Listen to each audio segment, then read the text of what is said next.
especially what's happening in the United States, what's been happening for the past, I don't know, 2 years or more, in terms of intense partisanship and really, and almost a situation where almost groups of people aren't talking to each other anymore, things like that.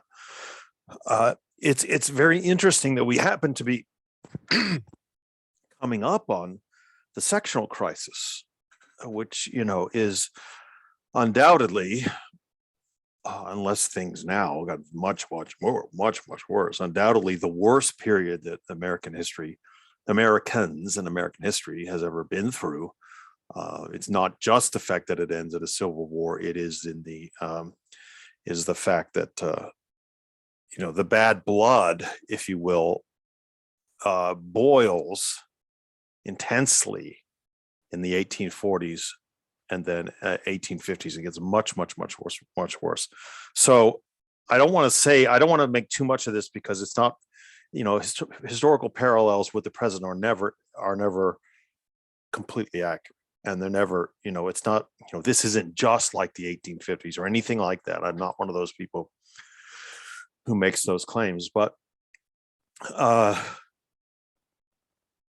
it is a little bit like it. And a lot of the tone of some of the rhetoric you're hearing in the news and on the various cable channels, and even in the Congress itself, is exactly the kind of tone that was taken in the 1840s and 50s. After all, people attack each other in Congress in the 1850s. So it's really physically attack each other in Congress.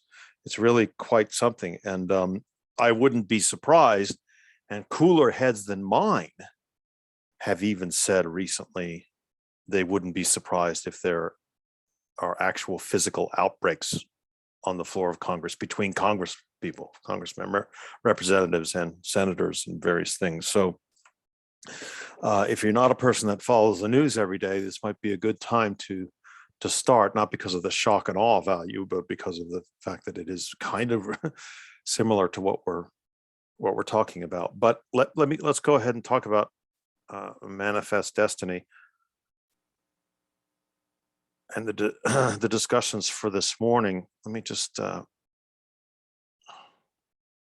my brother showed me this way to arrange my desktop so I could switch back and forth between looking at you and looking at the questions more easily, but then I screwed it up, and so I don't do it quite as easily. Okay, who's here from group one? Noah, by the way, who might be here and might not be here, put an excellent answer up on the discussion board to this question. But is Matt Ward here, or Layla, or Ian? Ian's here, right? Somebody start us off with what beliefs characterize Manifest Destiny. Oops. Ian is putting something in the chat.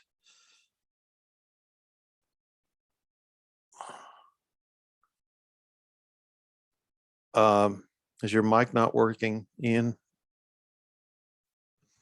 No, I'm a little bit sick, so my throat's kind of bugging me. Oh, wow. You know what? I just found this out. My mom and dad gave me that disease I had last week and the weeks before. His doctor had told him to, in his morning coffee, to put honey in it to stop his throat being so bad. Yeah, I looked up a home remedy. They were saying honey, hot water, and I think it was lemons. You put lemon in it also. Hog water? What the hell is that? Yeah. That sounds gross. Yeah. Well, anyway, so I started doing it, but because I found that these over-the-counter things just don't work. But anyway, so what Ian's saying, so I'll let you off. You go back on mute.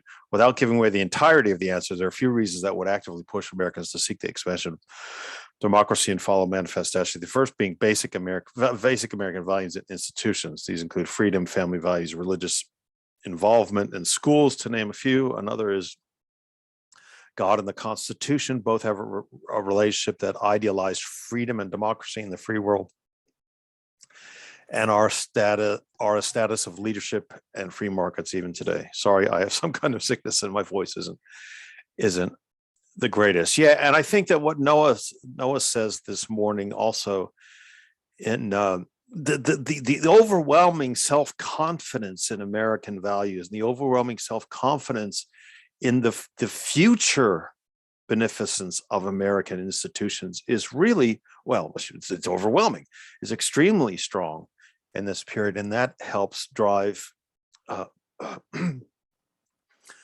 Manifest Destiny. What else? But in terms of sort of specifics on the ground, what are some of the things that people believe, some of the aspects of these larger questions that people believed in?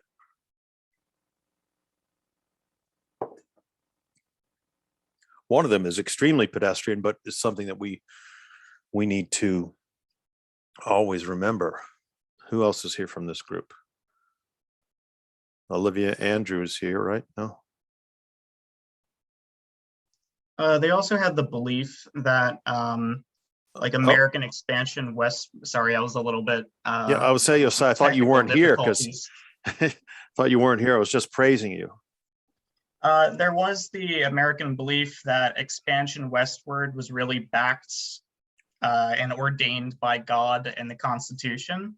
And so they really used that as like a moral stepping stone to really achieve really all the pushes westward and the removal of the native peoples and even fighting foreign lands that had already established themselves out west. Mm-hmm. What else, though? There's a specific thing that you mentioned twice in your answer on Canvas. That's really good, and we tend to forget about it because it is so interesting. These other things about God and the Constitution are so interesting.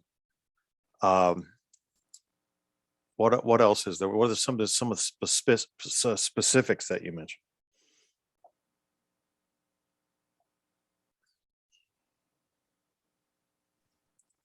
Could it be wealth and land ownership? Wealth and land ownership, yeah. But the other thing really is this firm belief, this strong belief that American agriculture and American farming systems, American farming practices, American farming improvements really was the manifestation of the superiority of white Easterners over other groups in the West. I mean, people would say things that, well, it's obvious, right? Wherever we go, you know, farms spring up. Those farms are very productive, and on and on and on and on and on. The fact that the system of capitalism and the early industrial revolution sort of reinforces that is just proof to these folks that, well, that this is the way to do it. And I would go further and say that there were an awful lot of people, including John O'Sullivan, who argue that it would be wrong of the United States not to do this. It would be wrong for the United States not to go out and try to teach other peoples how to either teach how to use the land, or if they're not because cultural reasons or traditional reasons or whatever, not willing to do it, to remove them from the land. You know, that it is the destiny of the American people to improve the West. Yeah, Noah, you mentioned yeoman agriculturalism, and land ownership. You know, these are all land ownership by average people. These are all extremely powerful ideas and ideals that people rely on as their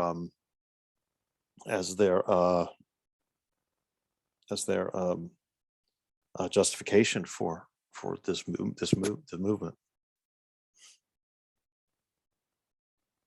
So what I'm saying is, let's not forget in the flow of what happens later, railroads and other stuff like that, this growth of what Andrew is saying, and Andrew Weston's saying in the chat, the growth of belief in an agrarian republic fostered by Thomas Jefferson's first ideas and then enhanced by Andrew Jackson's further ideas and belief is extremely important. Sorry, one more thing. I don't think that religion alone or the Constitution alone would have done it ideologically. I think the fact that believers in Manifest Destiny were able to point to agricultural innovation, agricultural production, and the fruits of that production, just, you know, it was a reinforcing cycle, if you will. Anyone else in this group?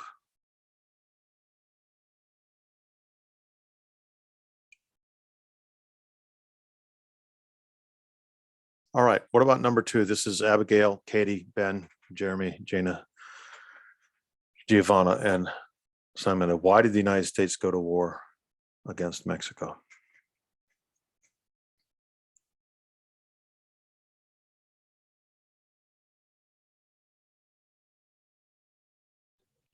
One of the main factors was the annexation of Texas, because President John Tyler sort of saw that annexation as an opportunity to kind of save his political career because it was ending. Yeah, we forget about that, but yeah, that's what he does do that. And Mexico saw this as an act of aggression, and the two nations decided to separate themselves with the Nueces Strip. However, this was like the US was going to purchase it in a secretive kind of way, because they both nations desperately wanted to sort of have control over who divided from who. However, Mexico refused to allow them to buy it. And the US sort of already anticipated this. So troops were preemptively sent to the area to sort of assert dominance, which then sort of initiated the war. Right. Wait a minute, I just lost the screen. It was, in many ways, was this sort of inevitable, do you think? You know, that the US seems to be pushing west anyway. The big group you're going to run into is the Mexican government. The fact that people had been going to Texas since the 1820s, you know, sort of helps create a feeling of the, you know, people in the outposts. There are Americans in the outposts there that need to be protected and enhanced and encouraged. Is this something that would have happened almost no matter what?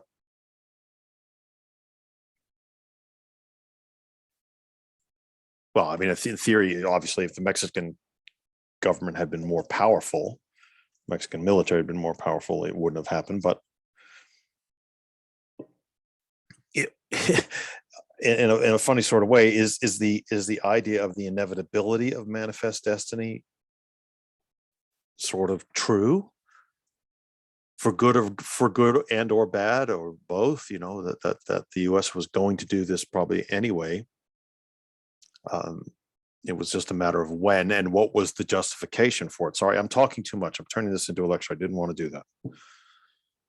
I'm spilling coffee all over everything. Jana put a good answer on the chat about this.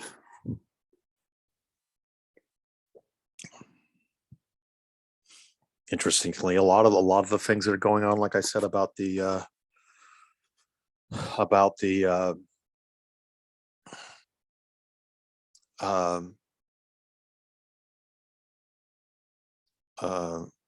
you know, what's going on in the world now, you know, this has to do with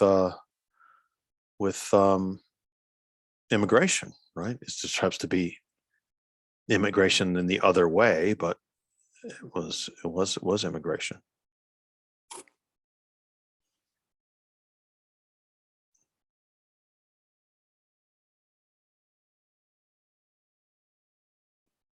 Have I lost you, folks?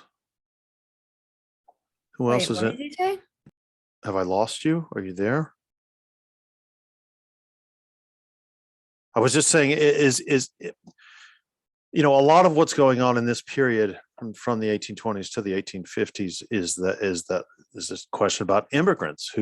Who's an immigrant to Mexico? How are they going to be treated? How much is the U.S. going to back them up? And on and on and on. You know, immigration and movement of populations between Mexico and the United States seems to be a pretty consistent issue, right?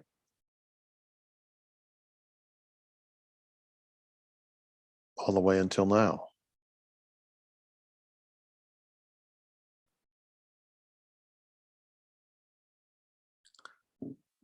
I just think that somehow either there's no one else in the group here, or Zoom has frozen or something. No, somebody. Zoom's not frozen. Oh, okay. All right. Well, let's move on to question 3 then. What were the key principles of American foreign policy to prior to the Civil War? Kenzie's put a very substantial answer in the chat. Wow. So has Brandon, has everyone got a sore throat today? They'd rather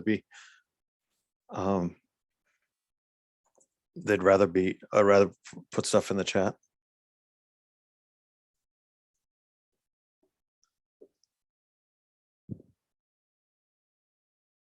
Well, look at what they've written here. Is it surprising at all that American foreign policy is sort of going on, working together with ideas of manifest destiny? After all, if you're trying to unroll this carpet of civilization across the North American continent,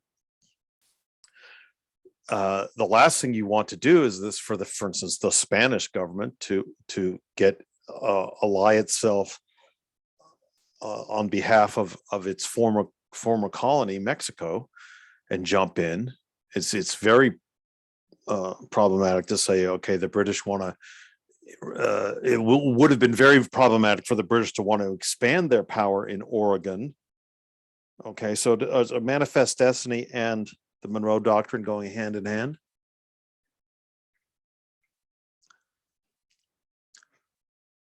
Well, Brendan, you're saying that leave other countries alone to learn how. Yes, but it's the second part of that sentence. As long as they did not interfere or try to attack the United States. That's the key. Okay, that the Western Hemisphere, if you will, is our sphere of influence, and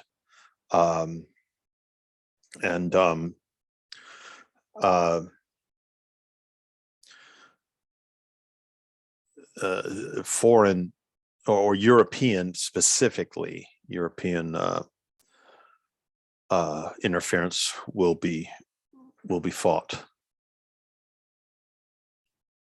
And by the way, let me just say one final thing.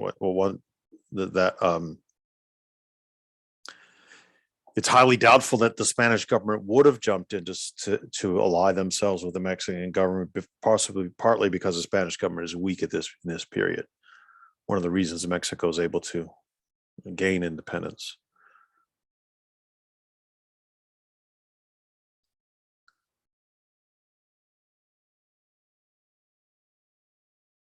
So if we have here in the chat, Ian saying that these I'm sorry, Mackenzie's saying that keeping Westerners, keeping Europeans out of the Western Hemisphere is an important policy plank. It is manifest in the trying to keep Russians out of the Northwest, border disputes with British and Canada, more Spanish conquest, and the foreign policy needs to have, it's not as if you go into Adams there a little bit, Kenzie, but we're past Adams now. It's not as if the presidents post Monroe, with Monroe and post Monroe, have to wrestle with. Well, it's not as if they're able to say once the Monroe Doctrine is established or pronounced, or I should say announced, that European governments are going to just go, okay, sorry, we won't bother you. That doesn't happen. There's a constant sort of requirement to keep, from the American standpoint, vigilance about European involvement in the Western Hemisphere.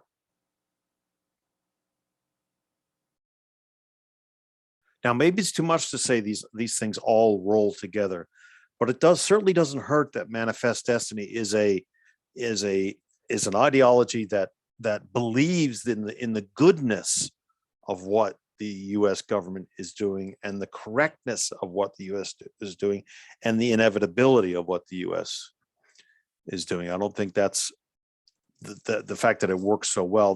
Those aren't accidents at all.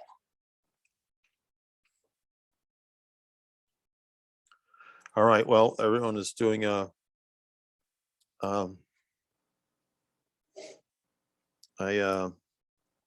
is doing mostly in the chat. What about question 4? Anna, Paco, Kayla, Skylar, Jordan. Now, no one on the discussion board has answered this.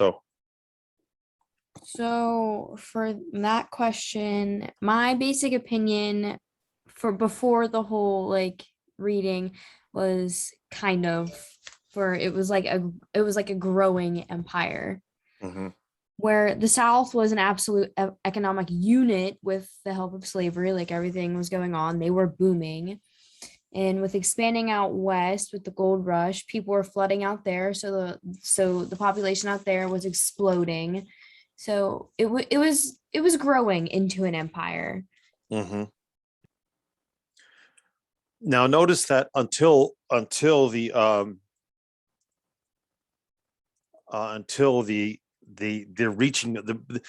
Manifest Destiny sort of reaches the coast, and then shoots out towards the Pacific. America is still very much a North American empire, but it is an empire. It is defeating, if you will, the Mexicans, or fighting them to draw. It is moving native populations around in a very imperial way, finding that this land is valuable to white American settlers and farmers. Therefore, we're going to remove the Cherokee to the west, and then later, 20 years later, they find out that land in the west is valuable to American white farmers. So they're going to move those Cherokee to smaller reservations in the west. This is definitely the way an empire behaves in terms of land.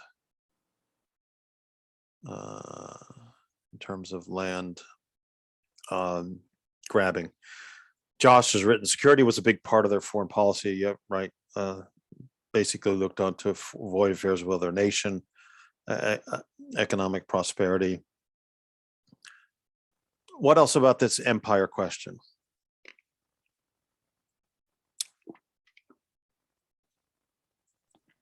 I would say it was like not like an empire in the way that it wasn't controlled by just one major ruler, like a king or a queen, or like an emperor. Yeah. Now remember, there are people in the British Empire who oppose empire. There are members of parliament who are definitely anti-imperialist. There are members of parliament who are anti. And the members of parliament are anti-monarchical, but that's another story. It's just not. They're not the dominant thing. You don't have an Abraham Lincoln standing up and talking about the problems of Manifest Destiny, and you don't have a Henry David Thoreau writing things like on civil disobedience in Britain anyway. British Empire is, of course, the most powerful in the world at this stage until later in the 19th century. It's just not as common. it's not as strong in Britain as it is in the United States.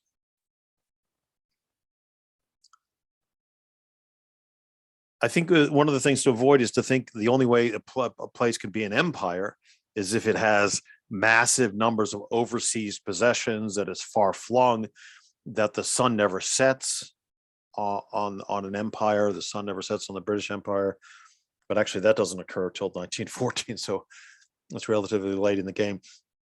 An empire can just mean one group of people dominating and affecting and changing and the lives of other groups of people. Yeah, Casey, I think that's right. That the form of isolation to proactive policy is an important point, right? Where empire is a feature in this period is also sort of what Cassie's implying here, in that in order to compete on the international markets with Britain and all the traditional empires in Europe, America is going to need greater resources, and greater resources means more land, means more control of more land in the West. So again, I don't want to say that everything in all this sort of fits in perfectly like the perfectly laid out puzzle, but it does fit together pretty well.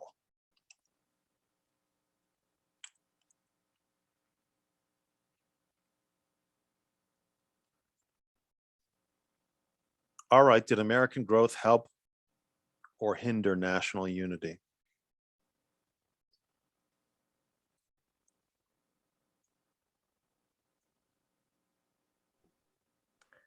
Emily.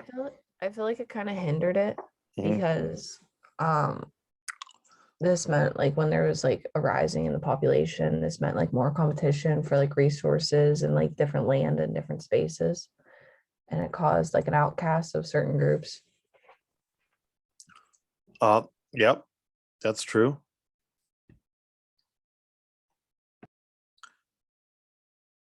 You're going to keep going. I see you lighting up again.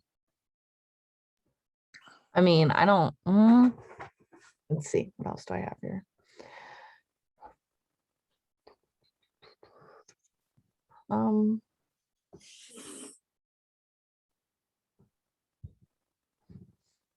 Well, also you're saying, and Mia also is implying on the discussion board, that in some ways America is becoming even more diverse, because not only is there more immigration from Europe in the early part of the century, and in the 1820s, it becomes more diverse with the acquisition of Mexican territory, because more diverse with the acquisition of Pacific territory, and then that just keeps going, if you see what I mean. Yeah. So that in a way that hurts the homogeneity of the United States, even though the people are talking a lot about the virtues of homogeneity. Mm-hmm. By the way, in all this manifest destiny talk, we're kind of, because we have to, we're kind of leaving out the geography of the whole geographic area, which is the Northeast. And there are all sorts of things going on in the Northeast that are relatively new. Because of this new immigration, there's a great deal of discrimination, especially against Catholics coming in. Not as much, there weren't as many Catholics coming in the 1820s, 30s, and 40s as there were in the late 19th century, but it was getting bigger, and the number, the type of person coming, the types of people coming from Europe were starting to become much more diverse. Okay. Now that expands tremendously in the 1880s, 90s, early 20th century, but that's later. Well, what ways did it help national unity, if we want to take the other side of the coin?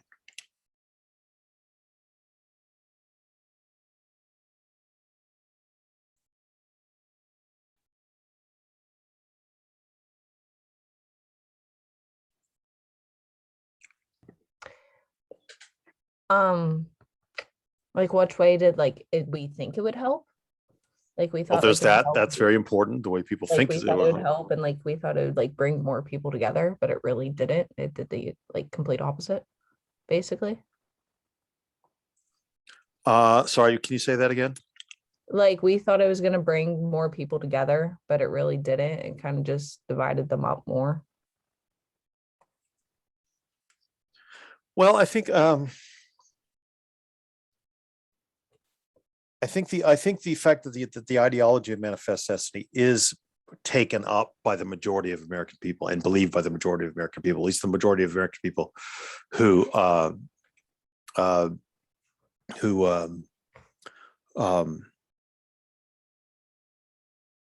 well, I don't know why I was going off that tangent, but taken up by the majority of the American people is a way towards national unity. Very, very, very, very important. So, it's really doing both.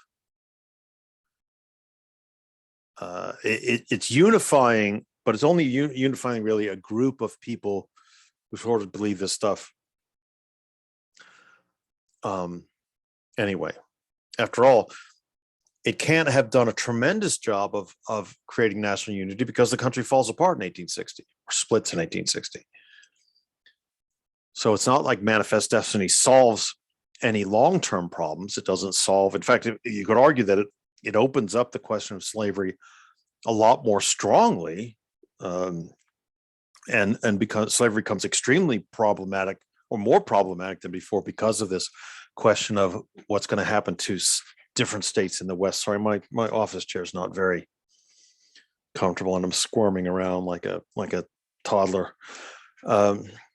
Question of whether states are going to become free states or slave states in the West becomes more intense during the manifest destiny period. So again, that's another sort of disuniting aspect. Who else is in this group?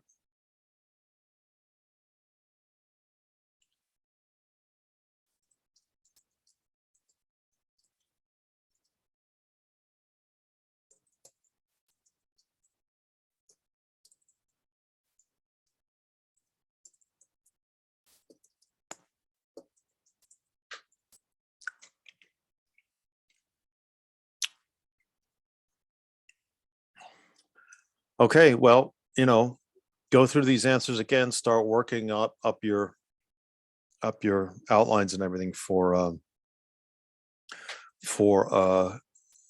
assignment 4, and look for your paper grades to be coming out tonight and tomorrow.